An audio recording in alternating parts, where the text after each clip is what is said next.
OBC लोकसंख्या थारावपा खातीर राज्यांत जातीचे आधारीत जनगणना जावपाक जाय।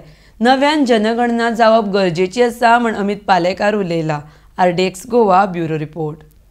पॉप्युलेशन आणि वोटिंग पॉप्युलेशन आणि गोयचे ओबीसी पॉप्युलेशन हाची सर्वे न जाल्ल्या कारणान सेन्सस न जाल्ल्या कारणान 2011चो जो सेन्सस रिलाय करता तो कमिशनूय जे आसा तो कमिशन आपल्या तरेन डेटा करता आणि ट्रिपल टेस्टा प्रमाणे तो डेटा वापरून आज रिजर्वेशन चलता। म्हाका दिसता हे खंय तरी ओबीसी समाजाचेर अन्याय जाता। आमचे जे भंडारी समाजाचे बिचोलींचे अध्यक्ष आसा आणि हो विषय मांडलो, आम्ही तो विषय मांडलो। आता बिचोली हरभरेची पर्टिक्युलरली परिस्थिती लक्षात घेतली जाल्यार अशें आसा की 2011च्या सेन्ससा प्रमाणे ओबीसी रिजर्वेशन येना, पूण as per new census population is 3000 something, voting population is 2090 आणि थंय नियरली वोटिंग पॉप्युलेशन धरीत जाल्यार 16 ते 18% हे रिजर्वेशन ओबीसी पॉप्युलेशन आसा।